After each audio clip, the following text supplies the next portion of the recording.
bem, estamos de volta com a nossa mente feliz aqui. Hoje é o último dia, a gente está com aquele gostinho de felicidade, mas também de quero mais. E também chegou a hora de assistir ao nosso último episódio da série Sobreviver desta temporada. Ao longo da semana a gente se emocionou muito com histórias de pessoas que enfrentaram momentos dificílimos, mas encontraram forças para recomeçar. Hoje não vai ser diferente. Vamos conhecer a trajetória da Fernanda, que depois de um acidente teve a sua vida transformada para sempre. Prepare-se para se inspirar com mais essa história de ressignificação.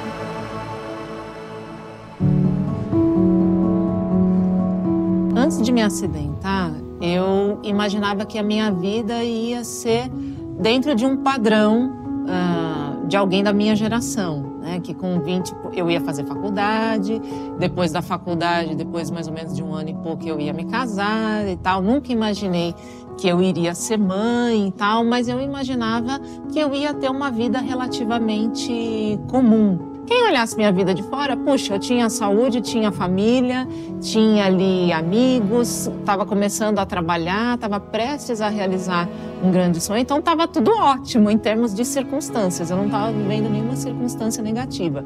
Mas o meu mundo interno, ele estava caótico, né? Então eu estava passando por uma depressão importante, mas eu não sabia que eu tinha depressão. Então eu estava sofrendo, eu não falava para ninguém.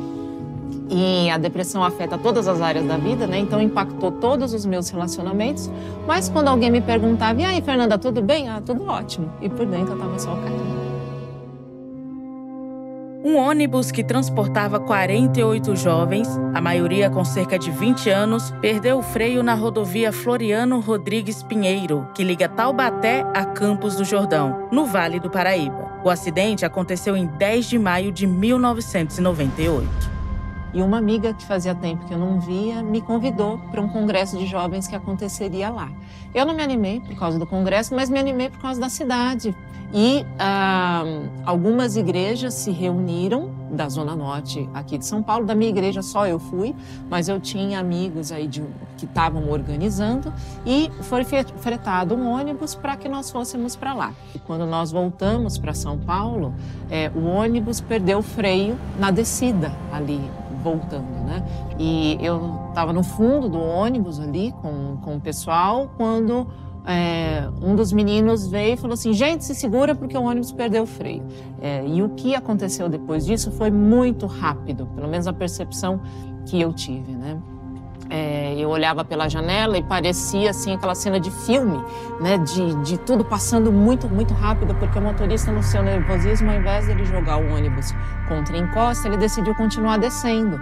E ele não conseguia reduzir a marcha, não conseguia frear, então nós embalamos, ganhamos cada vez mais velocidade, ele foi fazendo curvas cada vez mais abertas para não capotar, até que a gente estava descendo a serra ali na contramão. Até que eu senti o ônibus levantando, porque o que aconteceu foi que, num dado momento, um carro vinha subindo em direção à cidade. Então, para não colidir de frente, o motorista decidiu capotar o ônibus para o lado esquerdo. Era isso que eu estava sentindo, né? E quando eu senti que o ônibus ia capotar, eu virei para frente, estendi meu braço para segurar ali e apaguei.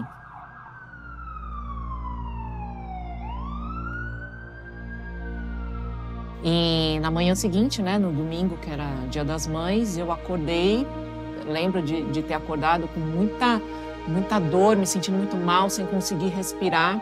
E eles não me limparam, nada, então eu estava com um resíduo de sangue, de galho, de tudo que vocês possam imaginar. Então foi um choque muito grande para os meus pais, né? Minha mãe fala que quando ele entrou no quarto, assim, a Fernanda tá toda arrebentada. E aí eu lembro da minha mãe chegar e ela começar a limpar meu rosto, tinha até massa encefálica no meu cabelo, uma coisa terrível, né? E aí eu não tinha percebido ainda que eu não estava sentindo, que eu tinha perdido a sensibilidade do tórax para baixo, eu só sentia muita dificuldade de respirar, me sentia muito mal.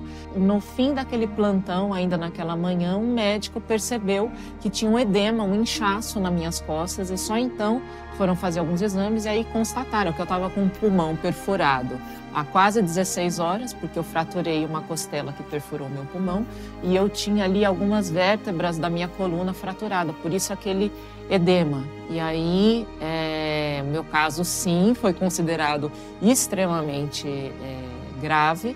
E aí foi colocado um dreno no meu pulmão para que eu voltasse a respirar. Então, o meu caso foi um milagre duplo, né? Tanto de eu ter sobrevivido no momento do acidente e de ter sobrevivido a um erro médico, vamos dizer assim, de diagnóstico, de ter ficado aí quase 16 horas com o pulmão perfurado e tal. E aí a minha família providenciou a minha mudança, a minha transferência para São Paulo, para o UTI aqui de um hospital.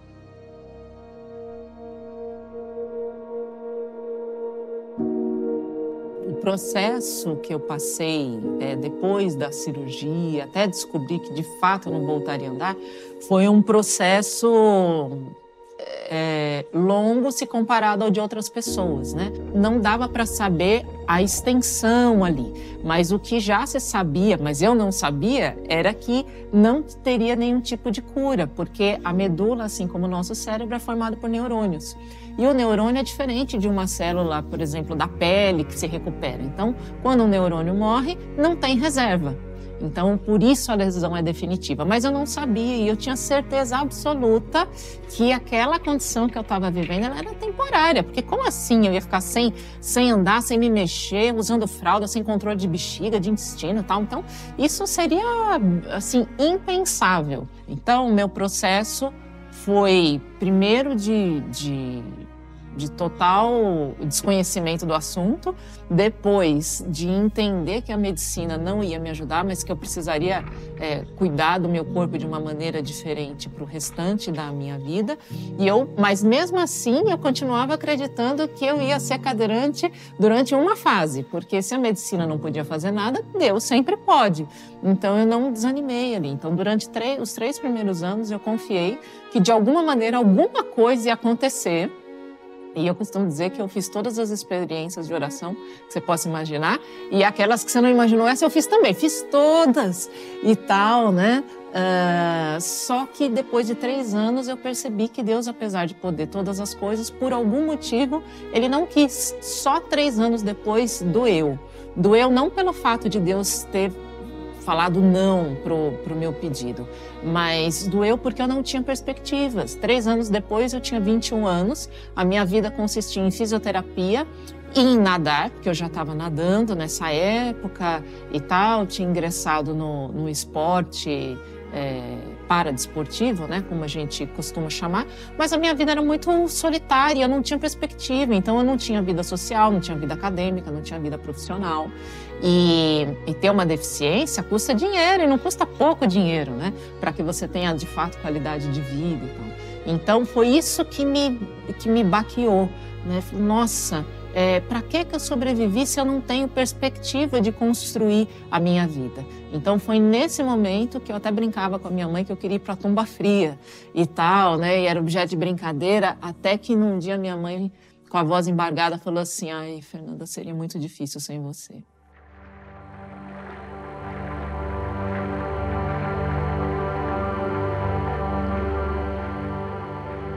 Quando eu sofri o acidente, eu estava completamente fora de forma e tal, e a última coisa que eu pensava era a questão aí do esporte. Eu queria muito recuperar a autonomia que eu tinha perdido. E aí, durante o processo de reabilitação, na ACD, eu fui convidada para nadar. E num primeiro momento não me interessou, mas eu topei aquela oportunidade e comecei então a nadar com outras pessoas que tinham nascido ou, como eu, em algum momento da vida, adquirido uma deficiência física.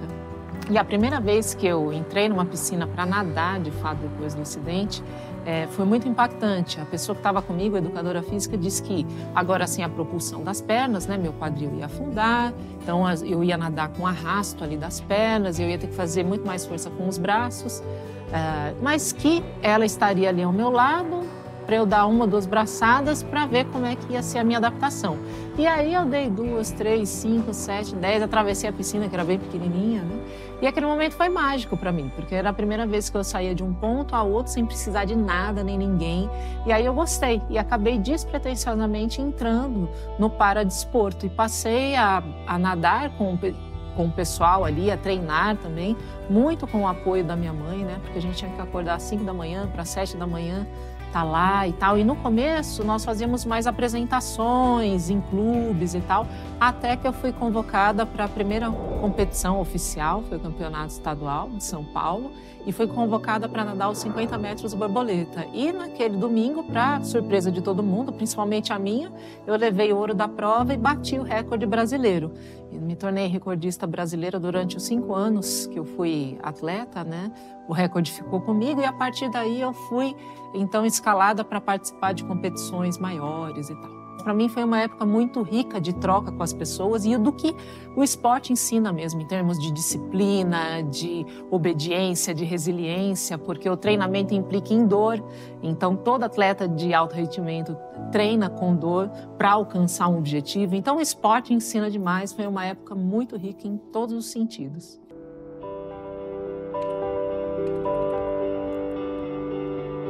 Meu processo de migração, de transição, na verdade, de atleta para o mundo corporativo aconteceu porque, enquanto eu era atleta, eu recebia a Bolsa Atleta, né? Como profissional, eu era assalariada, né? E eu costumo dizer que quando eu entrei para a seleção, eu fiquei pobre, né? Porque a realidade do atleta no Brasil, e ainda mais, isso a gente está falando do começo dos anos 2000, é uma realidade bastante desafiadora. E eu já sabia que a longo prazo ser atleta não era viável. Então eu me aposentei das piscinas e aí vieram muitas mudanças na minha vida, porque eu morava com os meus pais na Zona Norte de São Paulo, trabalhava na Zona Sul e estudava mais ou menos no centro, porque agora eu estava no último ano da faculdade. Então ficou inviável. E aí com 27 anos eu saio da casa dos meus pais, vou morar com uma amiga próxima ao trabalho. E aí não tinha mais mamãe querida para me socorrer, né? Então, ou eu me virava ou eu me virava, porque a minha amiga trabalhava o dia todo, eu trabalhava o dia todo e estudava à noite. Então, essa foi a grande virada da minha vida, né? Que o trabalho me proporcionou. Num primeiro momento, trabalhando como assistente executiva bilíngue, né? Trabalhei durante muitos anos nessa área, mas eu tinha um incômodo, porque onde eu ia, eu não via outras pessoas iguais a mim, eu não via pessoas com deficiência, pelo menos visível, nos espaços sociais e tal. Cadê o meu povo, né? E eu queria muito contribuir para que mais pessoas pudessem ter aí uma vida comum, que o trabalho, para quem não é herdeira e herdeiro, né? A única maneira da gente ter autonomia é através do trabalho. E aí eu comecei a buscar uma oportunidade de trabalhar com a inclusão de pessoas com deficiência. Durante alguns anos eu tive a oportunidade de atender empresas de grande porte dos mais variados segmentos. Viajei muito pelo Brasil porque aí a consultoria cresceu, né, com outras consultoras, também curiosamente cadeirantes, mas eu era a única solteira e sem filhos, então quando tinha que ir lá para o interior de Goiás e tal, então eu ia e eu gostava demais. E um dos clientes que eu atendia era a Globo e depois de 3 anos trabalhando nessa consultoria, a Globo, especificamente na época a Globosat, me chamou para ser especialista da área de diversidade e inclusão, para lidar não só com pessoas com deficiência, mas com outros grupos sociais minorizados na empresa, né? Então eu me mudo para o Rio de Janeiro e agora para trabalhar especificamente com diversidade e inclusão. E de lá para cá, eu atuo nessa área, hoje não mais na Globo, passei por algumas empresas, hoje eu lidero a área de diversidade e inclusão de uma empresa de tecnologia e também a área de impacto social.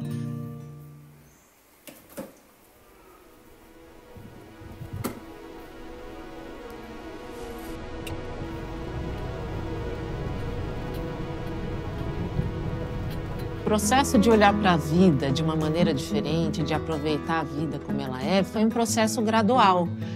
Então eu tenho muita gratidão à Jaqueline, que foi uma das pessoas, não foi somente ela, mas naquele momento foi a pessoa mais importante para me tirar ali do casulo onde eu estava, né?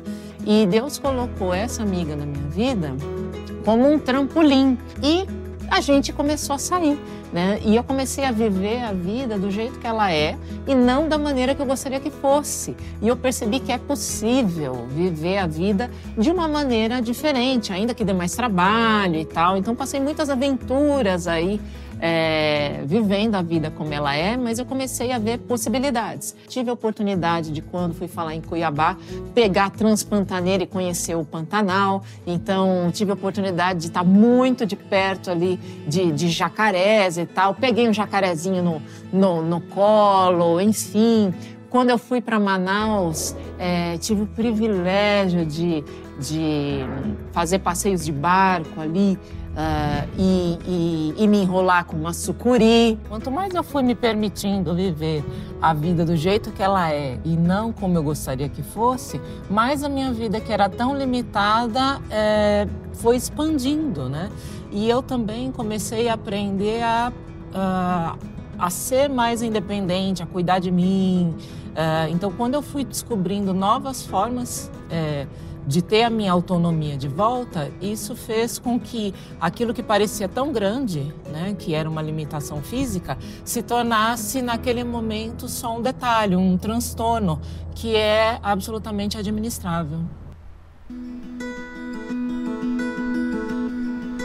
Nossa, eu tive várias viagens com a Fê.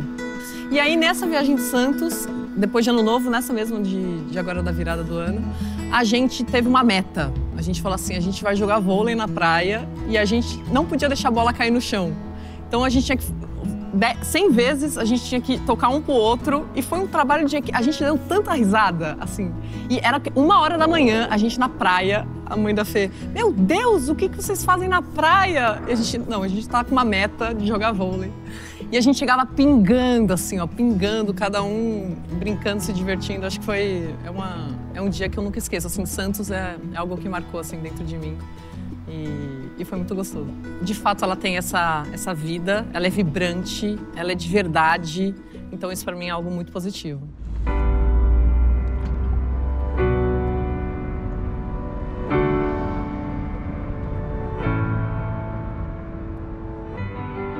Olha, eu acredito, assim, de todo o coração, que a felicidade, ela está sobre um tripé, né?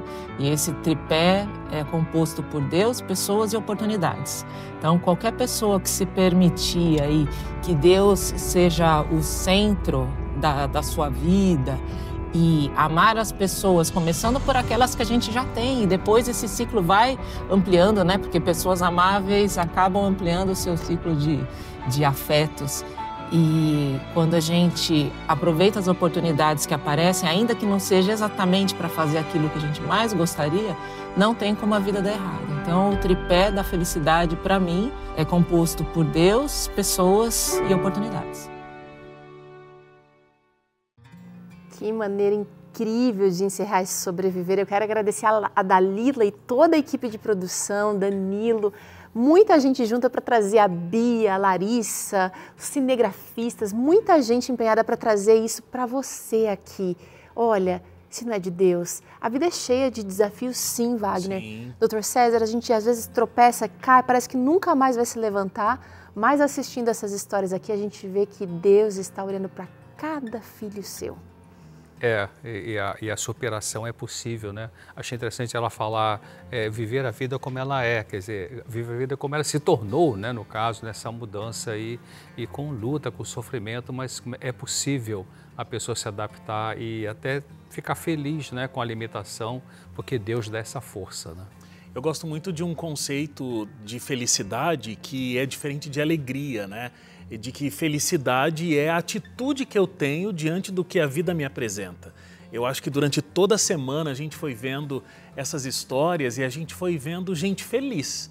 Gente que lidou com uma situação muito problemática, uma coisa que mudou completamente a vida delas, mas que tornaram essas pessoas também felizes, né?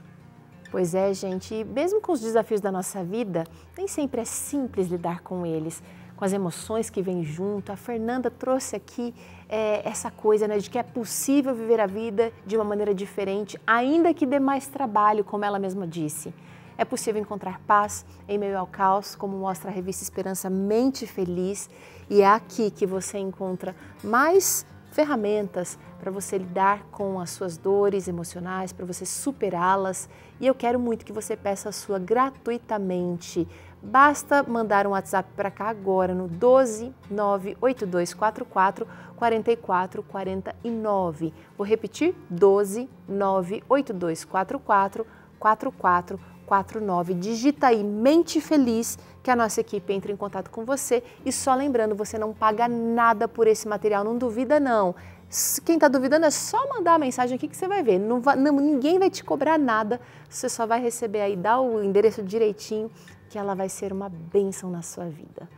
Bora pro intervalo, que tem gente batendo na porta aqui querendo participar do programa Vida e Saúde. A gente vai trazer aqui algumas dúvidas e perguntas aqui para o Dr. César e para o Wagner. Vida e Saúde volta já.